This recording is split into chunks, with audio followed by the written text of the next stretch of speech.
عليكم ورحمة الله وبركاته. الحمد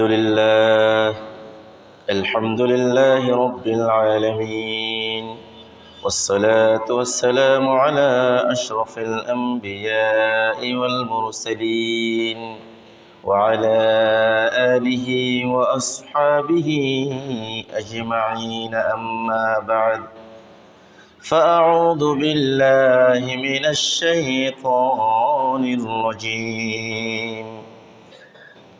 بسم الله الرحمن الرحيم.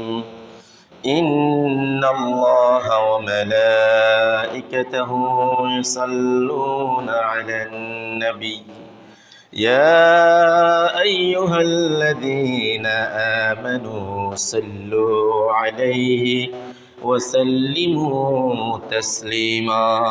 صلى الله على سيدنا محمد وآله وأصحابه وسلم. صلى الله على سيدنا محمد وآله وأصحابه وسلم. صلى الله على سيدنا محمد وآله وأصحابه وسلم. رب اشرح لي صدري ويسر لي أمري واحلل عقدة من لساني يفقهوا قولي. سبحانك لا علم لنا إلا ما علمتنا إنك أنت العليم الحكيم. সম্মানিত উলামায়ে কেরাম, পিতৃ সমতুল্য দাড়ি পাখা মুরব্বানে আযম, অত্র এলাকার সর্বস্তরের নামাজি আমার ভাই বন্ধুগণ, রব্বুল আলামিনের দরবারে শুকরিয়া আদায় করছি যে মহান রব্বুল ইজ্জত আজকের এই মোবারকময় দিনে, বরকতময় সময়ে, রহমতপূর্ণ স্থান, পৃথিবীর সর্বোৎকৃষ্টতম জায়গা আল্লাহর ঘরে এসে বসে জুমা পূর্ববর্তী সংক্ষিপ্ত এই আলোচনায় আমাদেরকে অংশগ্রহণ করার সুযোগ, সুস্থতা ও তৌফিক দান করেছেন। সে রব্বুল আলামিনের দরবারে শুকরিয়া আদায় করে প্রাণ খোলে মুহাব্বতের সাথে বলি আলহামদুলিল্লাহ। লক্ষ কোটি তার চেয়ে অধিক দুরূদ সালামের হাদিয়া আল্লাহ তাআলা আমাদের সকলের পক্ষ থেকে রহমাতুল লিল আলামিন, সাইয়্যিদুল মুরসালিন, শফিউল মুযনিবিন মুহাম্মদ রাসূলুল্লাহ সাল্লাল্লাহু আলাইহি ওয়াসাল্লামের নূরানি কদম মোবারকে পৌঁছিয়ে দিন।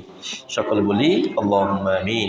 হাজির কত জুমায় আমরা মানুষের জীবনে, আমাদের প্রাত্যহিক জীবনে, দৈনন্দিন জীবনে, পারিবারিক সামাজিক জীবনে গুনাহ থেকে বাঁচার ব্যাপারে আমরা একটি আলোচনা করেছিলাম। এই জুমায়ও তার অবশিষ্ট অংশগুলি আমরা আলোচনা রাখার চেষ্টা করবো ইনশাআল্লাহ। আল্লাহ তাআলা আমাদের এই সংক্ষিপ্ত আলোচনাকে ইখলাসের সাথে করার, বোঝার, আমাদের প্রাত্যহিক জীবনে আমল করার তৌফিক দান করুন। সকলে বলি আল্লাহুম্মা আমিন। প্রিয় হাজিরিন, এই দুনিয়ায় আমাদের এখন বসবাস আছে। আল্লাহর পক্ষ থেকে যেদিন হুকুম হবে সেদিন আমাদের হায়াতের বাজেট শেষ হয়ে এই দুনিয়ায় আমরা নাই হয়ে যাব।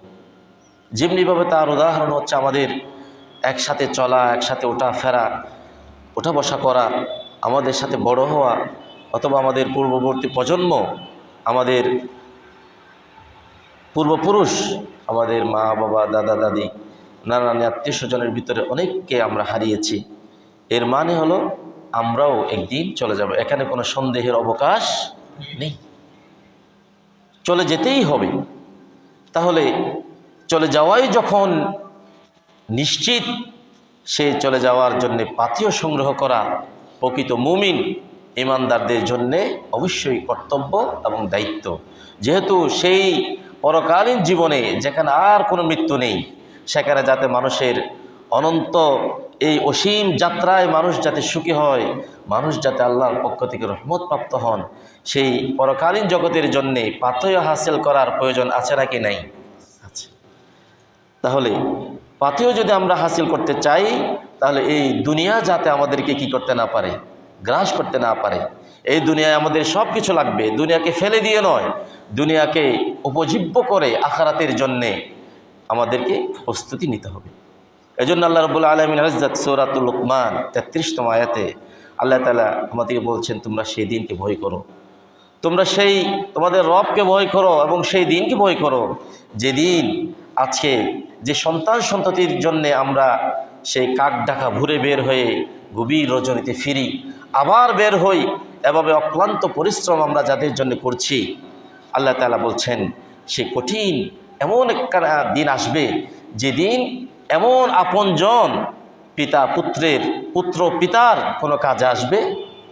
সুতরাং এই তমসাচ্ছন্ন, এই মরিচিকাময় এই দুনিয়া যেন তোমাদেরকে পথভ্রষ্ট করতে না পারে, তোমাদেরকে যেন এই দুনিয়ার লোভ লালসা যেন তোমাদের আখারাতকে বরবাদ করে না দেয়। এই দুনিয়াকে অর্জন করতে গিয়ে আখারাত যেন নষ্ট না হয়। একজন প্রকৃত মুমিনের শিক্ষা এবং উপদেশ হচ্ছে এই দুনিয়াকে কামাই করবে, এই দুনিয়ায় ব্যবসা বাণিজ্য কাজ কর্ম চাকরি বাকরি লেখাপড়া দুনিয়াদারি বউ বাচ্চা ফ্যামিলি পরিবার পরিজন সব কিছু করবে, অর্থাৎ দুনিয়াদারি করবে, আখিরাতকে বরবাদ করে নয়। আল্লাহ তাআলা বলছেন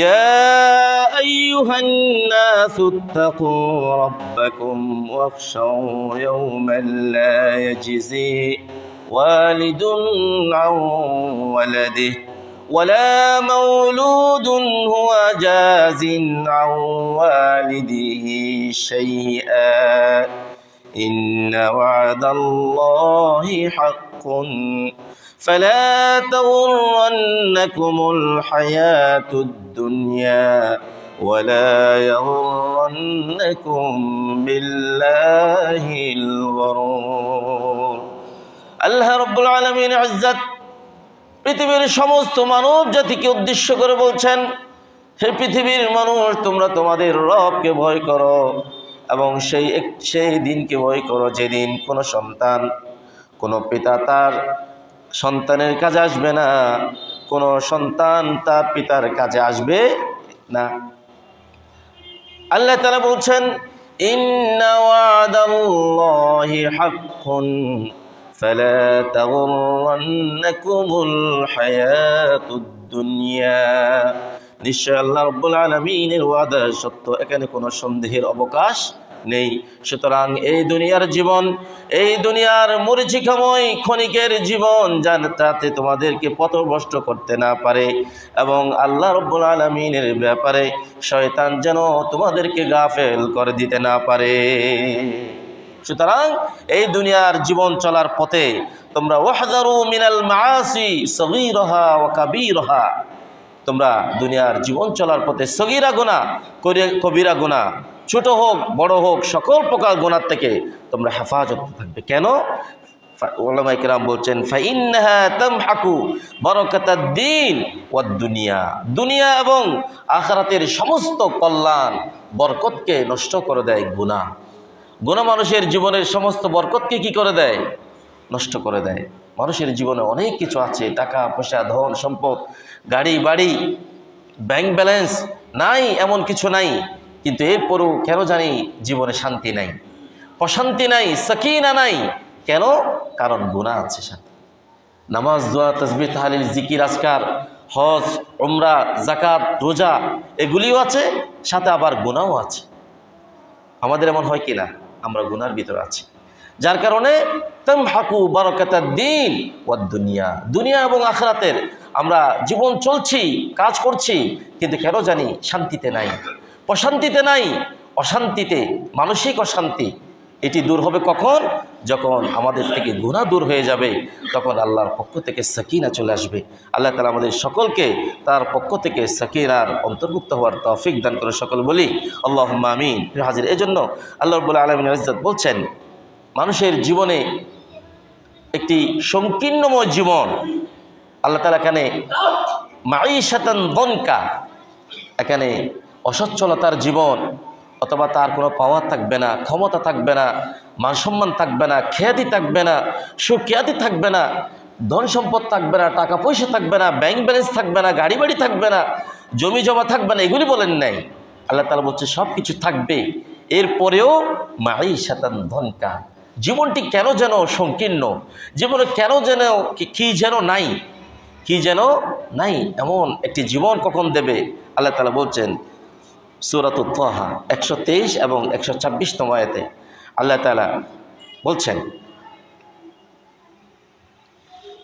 فمن اتبع هداي فلا يضل ولا يشقى ومن أعرض عن ذكري فإن له معيشة ضنكا। আল্লাহ রাব্বুল আলামিন বলছেন, যখন আমার বান্দাদের কাছে, যখন আমার প্রিয় মুমিনের কাছে যখন দ্বীনের দাওয়াত আসে, হেদায়েতের আহ্বান আসে, তারা যখন হেদায়েতের অনুসরণ করে, এই সমস্ত হেদায়েত প্রাপ্ত বান্দারা কখনো পথভ্রষ্ট হবে না এবং তাদের জীবনে কোনো দুর্ভাগ্য আসবে না, কোনো কষ্ট, লাঞ্ছনা, অপমান, অশান্তি তাদের জীবনে আসবে না। যখন সেই বান্দাগুলি হেদায়েতের পথে অনুসরণ করবে, হেদায়েতের পথে চলবে। পক্ষান্তরে যাইবা যারা, যে সমস্ত মানুষ এই পৃথিবীর দুনিয়ার ক্ষণিকের জীবনকে কাটাতে গিয়ে আল্লাহ রাব্বুল আলামিনের জিকির থেকে, আল্লাহর স্মরণ থেকে জীবন চলার প্রতিটি ক্ষণে, প্রতিটি রন্ধ্রে রন্ধ্রে আল্লাহ রাব্বুল আলামিন যে আমাদেরকে দেখছেন, শুনছেন, জানছেন, এই স্মরণ যারা ছেড়ে দেবে, আল্লাহর এই স্মরণ থেকে যারা গাফেল হয়ে যাবে, তাদের ব্যাপারে আল্লাহ তাআলা বলছেন, ওয়ামান আরাদা আন যিকরি ফাইন্না লাহু মাঈশাতান দানকা। আমার জিকির থেকে যারা গাফেল হয়ে যাবে, মুখ ফিরিয়ে নেবে, আল্লাহ রাব্বুল আলামিনের পক্ষ থেকে তাদের জীবনটি একটি সংকীর্ণ জীবন হয়ে যাবে। এই দুনিয়ার জীবনেও তারা অশান্তিতে থাকবে। আমরা প্রায় সময় উদাহরণ দিয়ে বলি, আমাদের দেশে দুর্ভাগ্যজনকভাবে আমরা যখন এই যে আমাদের কক্সবাজারে বড় বড় 5 স্টার হোটেল, 3 স্টার হোটেল, প্রায় হোটেলগুলিতে বার আছে, মদের বার আছে, লাইসেন্স প্রাপ্ত। দুর্ভাগ্যজনক। তাহলে এ বারগুলিতে কারা যায়? যাদের টাকা পয়সা বেশি। এক একটা রাত কাটাতে এক একটা বারে এক একটা মদের, দেশি বিদেশি মদ, শরাব, এগুলির কত প্রাইস, কত দাম, মূল্য, অনেক অনেক টাকা পয়সা। এখানে কারা যায়? আপনি খোঁজ নিয়ে দেখেন, যাদের টাকা পয়সা বেশি, ধন সম্পদ বেশি, সমাজে বড় কোনো চাকরি বাকরি করছেন, স্ট্যাটাস বেশি, সামাজিক মর্যাদা যাদের বেশি, ধন সম্পদে কোনো বালাই নেই, এরাই তো ওখানে যায়। কষ্ট করেন, এত কিছু আছে, আল্লাহ তাআলা এত নিয়ামত দিলেন, ঘর বাড়ি দিলেন, টাকা পয়সা দিলেন, ধন দৌলত দিলেন, নাই কিছু এমন নাই আপনার জীবনে, এরপরেও ওখানে গিয়ে আপনি সময় কাটান, এই সেইগুলো খেয়ে এটা সেটা করে। কেন? জবাব আসবে, শান্তি নাই, একটু শান্তি। অথচ আল্লাহ তাআলা তার প্রিয় বান্দাদেরকে অল্প পুঁজির ভিতরে তার পারিবারিক জীবনে শান্তি, সাংসারিক জীবনে শান্তি, তার ব্যক্তিগত জীবনে শান্তি, ব্যবসায়িক জীবনে শান্তি, কেন যেন তার অনেক কিছু না থাকার পরেও তার মনে অনেক বড় প্রশান্তি দিয়েছেন কে? এই প্রশান্তির মালিক কে? আল্লাহ। মাঈশাতান দানকা, সংকীর্ণতম জীবন তাদের জন্য পরকালে কি রয়েছে? আল্লাহ তাআলা বলছেন, এ সমস্ত আল্লাহর জিকির থেকে গাফেল হওয়া বান্দাদেরকে আল্লাহ কাল কিয়ামতের ময়দানে অন্ধ করে তুলবেন। বান্দা প্রশ্ন করবে, আয় আল্লাহ তাআলা, দুনিয়ার জীবনে তো আমি চক্ষুষ্মান ছিলাম, আমি অন্ধ ছিলাম না, আমার চোখ ছিল, আপনি আমাকে অন্ধ করে তুললেন কেন? আল্লাহ জবাব দিবেন, সেদিন যখন তোমার দুনিয়ায় তোমাকে সব কিছু দিয়েছিলাম, নেয়ামত দিয়ে ভরপুর করে দিয়েছিলাম, তোমার শরীরের ভিতরে নেয়ামত। এই যে এখন এখানে আমরা যে কথা বলছি, শুনছি, এখানে যে আমরা নীরবে নিবৃত্তে সময় কাটাচ্ছি, আমাদের শরীরে নেয়ামত আছে নাকি নাই? কার নেয়ামত? আমরা শ্বাস প্রশ্বাস ফেলছি, অক্সিজেন যাচ্ছে, কার্বন ডাইঅক্সাইড নিচ্ছি, কার্বন ডাইঅক্সাইড যাচ্ছে, অক্সিজেন নিচ্ছি, এরপরে ব্লাড সার্কুলেশন কাজ করছে, আমাদের কিডনি কাজ করছে, ফুসফুস কাজ করছে, সমস্ত কিছু, আমাদের ব্রেইন, সমস্ত কিছু কাজ করছে, বিদায় আমরা এখানে আছি। এই নিয়ামত কার? নিয়ামত কার? সুস্থতাকে যেই সবচেয়ে বড় নিয়ামত। তাহলে আল্লাহ তাআলা বলছেন, সমস্ত নিয়ামত দিলাম, এরপরেও তোমার কাছে আমার দ্বীনের আহ্বান চলে গিয়েছে, কোরআনের বাণী তোমাদের কাছে পৌঁছেছিল, কিন্তু তোমরা এগুলিকে ভুলে গিয়েছো। আজকে ঠিক তেমনিভাবে তোমরা যেভাবে দুনিয়ার জীবনে আমাকে বলে গিয়েছিলে, আজকেও তোমাদেরকে বলে যাওয়া হলো। আল্লাহ তাআলা বলছেন, ওয়ানাহশুরুহু ইয়াওমাল কিয়ামাতি আ'মা, সেদিন কিয়ামতের ময়দানে তাদেরকে তোলা হবে, আমি তাদেরকে সেই পাপিষ্ঠ মানুষগুলাকে কিয়ামতের ময়দানে অন্ধ করে তুলব। আল্লাহ তাআলা সেদিন মানুষ আল্লাহর কাছে প্রশ্ন করবে, ক্বালা রাব্বি লিমা হাশারতানি আ'মা ওয়া ক্বাদ কুনতু বাসীরা। আল্লাহ তাআলা পৃথিবীর জমিনে আমার চোখ ছিল, আমি চক্ষুষ্মান ছিলাম, অন্ধ ছিলাম না, আজকে কেন আমাকে অন্ধ করে এই আখিরাতের জমিনে তোলা হলো? আল্লাহ তাআলা জবাব দিবেন, ক্বালা কাযালিকা আতাতকা আয়াতুনা ফানাসিতাহা ওয়া কাযালিকাল ইয়াওমা তুনসা। ঠিক যেভাবে আমার আয়াতে কারিমাগুলি তোমাদের কাছে এসেছিল, তোমরা ভুলে গিয়েছিলে, আজকের এই বিভীষিকাময় দিনে, এই হাসরের দিনে তোমাদেরকেও ভুলে যাওয়া হয়েছে। নাউযুবিল্লাহি মিন যালিক। এজন্য আল্লাহ তাআলা আমাদের বলছেন, ওয়ালা তাকুনু কাল্লাযীনা নাসুল্লাহা ফাআনসাহুম আনফুসাহুম। তোমরা তাদের অন্তর্ভুক্ত হয়ে যেও না যারা আল্লাহকে ভুলে যায়। আল্লাহকে ভুলে যাওয়া মানেই হলো যেন তোমরা নিজেরাই নিজেদেরকে ভুলে যাও। আল্লাহ তাআলা আমাদেরকে তার রহমতপ্রাপ্ত বান্দাদের কাতারে শামিল করে দিন, সকলে বলি আল্লাহুম্মা আমিন। প্রিয় হাজিরিন, যিনি রাসূলুল্লাহ সাল্লাল্লাহু আলাইহি ওয়াসাল্লাম একটা হাদিস শরীফের ভিতরে তিনি বলছেন, এমন একটি সময় আসবে, وقال رسول الله صلى الله عليه وسلم لا يشربن ناس من أمة الخمر। আমার উম্মতের একটি অংশ, অনেক মানুষ কি করবে? শরাব পান করবে। ইউসাম্মুনহা বিগাইরি ইসমিহা। এই শরাবকে, এই মদকে তারা বিভিন্ন নামে নামকরণ করবে। এই যে ট্যাবলেট বলেন, ইনজেকশনে আছে, ফেন্সিডিল বলেন, আরও বিভিন্ন ধরনের মদের নাম আছে। যে সমস্ত কিছু মানুষকে মাতাল করে দেয়, নেশাগ্রস্ত করে, সমস্ত কিছুই হচ্ছে নেশাগ্রস্ত বিষয়, এবং এগুলি শরাবের অন্তর্ভুক্ত হবে। এরপরে কি হবে? ইউজাফু আলা রুউসিহিম বিল মাআজিফ ওয়াল মুগান্নিয়াত। সেখানে বিভিন্ন নায়িকারা, গায়িকারা, নর্তকীরা নাচ গান করবে তাদের মাথার উপরে বাদ্যযন্ত্র দিয়ে। দিনরাত তারা বিভিন্ন কনসার্টের নামে, বিভিন্ন ডিজে পার্টির নামে, অথবা অন্যান্য সংস্কৃতির নামে এ সমস্ত কিছু তারা চালিয়ে দেবে। মদ, নাচ গান, বাদ্যযন্ত্র এগুলিকে তারা সহজ করে নেবে। কি হবে ফলে? ইয়াখসিফুল্লাহু বিহিমুল আরদ। আল্লাহ তাআলা এক সময় তাদের এই জমিনকে তাদের এই পাপের কারণে ধসিয়ে দেবেন। ওয়ায়াজআলু মিনহুমুল কিরাদাতা ওয়াল খানাজিরা। এবং তাদের ভিতর থেকে কিছু মানুষকে আল্লাহ তাআলা শাস্তি স্বরূপ বানর অথবা শূকরে পরিণত করে দেবে। আল্লাহ তাআলা হেফাজত করুন, বলি আল্লাহুম্মা আমিন।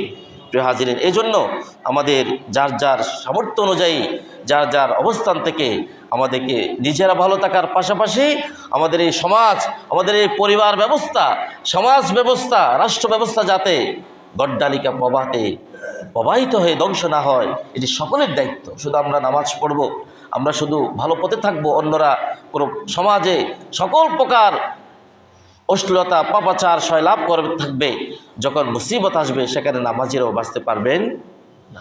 আল্লাহ তাআলা আমাদের বোঝার তৌফিক দান করুন, বলি আল্লাহুম্মা আমিন। প্রিয় হাজিরিন, এই জন্য মানুষের প্রত্যেকজনের আমল, প্রত্যেকজনের প্রাপ্য বুঝিয়ে দেবেন কে? আল্লাহ রাব্বুল আলামিন। এই যে আজকে কত জুমায় আমরা আলোচনা করেছিলাম কবিরা গুনাহ, সগীরা গুনাহ, আমরা যদি আমরা সংক্ষিপ্ত করে কোড আকারে যদি বলি, কবিরা গুনার ভিতরে যেমন শিরিক করা আল্লাহর সাথে, জাদু করা, কোনো মানুষকে অন্যায়ভাবে হত্যা করা, সুদ খাওয়া, সুদ দেওয়া, এতিমের সম্পদ ভক্ষণ করা, মিথ্যা সাক্ষ্য দেওয়া, পিতামাতার অবাধ্য হওয়া, ইচ্ছাকৃতভাবে নামাজ ছেড়ে দেওয়া, বেবিচার করা, জেনা বেবিচারে লিপ্ত হওয়া, সমকামিতায় লিপ্ত হওয়া, আত্মহত্যা করা, মানুষের সাথে প্রতারণা করা, অহংকার করা, নেশা করা, এগুলি হচ্ছে, এবং আরও আছে প্রায় 70টি কবিরা গুনাহ আছে ভাবে, যেগুলি তওবা ছাড়া আল্লাহ তাআলা মাফ করবেন না। সগীরা গুনার ভিতরে যেমন মানুষের চোখের দৃষ্টি, অশ্লীল দৃষ্টি, অহেতুক কথাবার্তা বলা, গীবত করা, ওয়াদা খেলাফ করা, এরপরে অযথা কথায় কথায় শপথ করা, অকারণে রাগ করা, অহেতুক মানুষকে পরিবারে সন্দেহ তৈরি করা, নামাজে হুজু না থাকা, অন্যের দুষ্কর্ম শুধু সমাজে বিশৃঙ্খলা তৈরি করার জন্যে, এরপরে অহেতুক কথাবার্তা, হাসি ঠাট্টা, এগুলিতে লিপ্ত থাকা, ওর কোনো মানুষকে খারাপ নামে ডাকা, অপমান করা, এ ধরনের আরও অনেক ধরনের ছোটোখাটো গুনাহ আছে যেগুলি স্বাভাবিকভাবে আমাল সালেহাতের মাধ্যমে, নামাজ দোয়ার মাধ্যমে, ভালো আমালের পরে করার কারণে এগুলি মাফ হয়ে যায়। কিন্তু কবিরা গুনাহ যতক্ষণ পর্যন্ত গভীরভাবে তওবা করে এই গুনাহগুলি থেকে ফিরে না আসবে ততক্ষণ পর্যন্ত আল্লাহ তাআলা এই গুনাহগুলি মাফ করবেন না। প্রিয় হাজিরিন, সর্বশেষ একটা আয়াতে কারিমা দিয়ে আমরা আমাদের আলোচনা শেষ করবো ইনশাআল্লাহ। আল্লাহ তাআলা বলছেন, তোমরা সুতরাং সেই দিনকে ভয় করো। মানুষের, মুমিনের সামনে জীবন চলার পথে যদি মুমিন সেই সময়কে ভয় করে, আমার প্রত্যেকটি কাজের জন্যে প্রতিদান দেবেন কে? আল্লাহ। তাহলে এমন যার সামনে সমস্ত কিছুর বোঝাপড়ার হিসাবের ব্যাপার তার সামনে থাকবে, তিনি কি কোনো জুলুম, অত্যাচার, কোনো কবিরা গুনাহে সহজে লিপ্ত হতে পারবেন? পারবেন না। এই জন্য আল্লাহ তাআলা বলছেন, ওয়াত্তাকু ইয়াওমান তুরজাউনা ফীহি ইলাল্লাহ সুম্মা তুওয়াফফা কুল্লু নাফসিম মা কাসাবাত ওয়া হুম লা ইউলামুন। আল্লাহ তাআলা বলছেন সূরাতুল বাকারা 281তম আয়াত, রব্বুল আলামিন মানুষকে আহ্বান করে বলছেন, তোমরা সেই দিনকে ভয় করো যেদিন প্রত্যেককে আল্লাহর কাছে ফিরে যেতে হবে, আর প্রত্যেক ব্যক্তিকে তার প্রাপ্য অনুযায়ী, তার কাজ অনুযায়ী, তার আমল অনুযায়ী, প্রত্যেক মানুষকে তার আমল নামা অনুযায়ী প্রতিদান বুঝিয়ে দেওয়া হবে।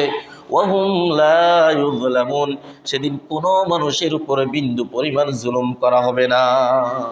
আল্লাহ তাআলা বলবেন, ইকরা কিতাবাক কাফা বিনাফসিকাল ইয়াউম আলাইকা হাসিব। আজকে তোমার আমলনামা তুমি পড়ো, দেখো এখানে তোমার আমলনামায় কি আছে। তোমার জীবন চলার পথে কোথায় কখন কি করেছিলে, প্রতিটি সেকেন্ড, প্রতিটি মুহূর্ত, প্রতিটি ক্ষণ সেখানে লিপিবদ্ধ থাকবে। আল্লাহ বলবেন, ইকরা কিতাবাক, তুমি পড়ো, এবং এরপরে আজকে হিসাব নিকাশের জন্য যেন তুমি যথেষ্ট, সব কিছু সেখানে দেখা যাবে। আল্লাহ তাআলা সেই কিয়ামতের কঠিন সময়, মুসিবতের দিনে আল্লাহ তাআলা আমাদের হিসাবগুলিকে সহজ করে দিন। সকলে বলি আল্লাহুম্মা আমিন। প্রিয় রাসূল সাল্লাল্লাহু আলাইহি সাল্লাম, যার জীবনে কোনো গুনাহ নাই, তিনি দোয়া করতেন, আল্লাহুম্মা হাসিবিনি হিসাবান ইয়াসিরা। পড়ুন, আমরা মুখে মুখে সবাই একবার বলি আল্লাহুম্মা, সবাই বলেন আল্লাহুম্মা হাসিবিনি হিসাবান ইয়াসিরা। আল্লাহ তাআলা যেদিন কঠিন হিসাব নিকাশ শুরু হয়ে যাবে, সেদিন আমার হিসাবটাকে আপনি একটু সহজ করে দিয়ে আমিন বলবেন না? আমিন। রাসূলুল্লাহ সাল্লাল্লাহু আলাইহি সাল্লাম, যিনি সাইয়্যিদুল মুরসালিন, ইমামুল আম্বিয়া ওয়াল মুরসালিন, শাফিউল মুযনিবিন, যিনি গুনাহগারদের সুপারিশকারী, তিনি বলছেন, আয় আল্লাহ, সেদিন আমার হিসাবটাকে আপনি একটু সহজ করে দেন। এর মানে উম্মত, তোমরা জীবন চলার সারাটা জীবন তোমাদের আমাল সালেহাতের পাশাপাশি তোমরা তোমাদের হিসাবটা যাতে সহজ হয়, দোয়া করো কার কাছে? আল্লাহর কাছে। আল্লাহ তাআলা কাল কিয়ামতের কঠিন মুসিবতের সময় আমাদের পাপ মার্জনা করে, আমাদের পূর্বপুরুষ, মা বাবা, ভাই বোন, দাদা দাদি, নানা নানি, আমাদের আসাতেজে কেরাম, শাশুড়ি শাশুড়ি, পূর্বপুরুষ যারা কবরস্থ হলেন, এবং আমরা যারা আছি, আমাদের স্ত্রী, পুত্র, পরিজন, ভাই বন্ধু, সকলের আল্লাহ তাআলা যেন সকলের হিসাবটাকে সহজ করে দেন। সকলে বলি আল্লাহুম্মা আমিন। ওয়া আখিরু দাওয়ানা আলহামদুলিল্লাহি রাব্বিল আলামিন। সুবহানাকাল্লাহুম্মা ওয়া বিহামদিকা আশহাদু আল্লা ইলাহা ইল্লা আনতা আস্তাগফিরুকা ওয়া আতুবু ইলাইক।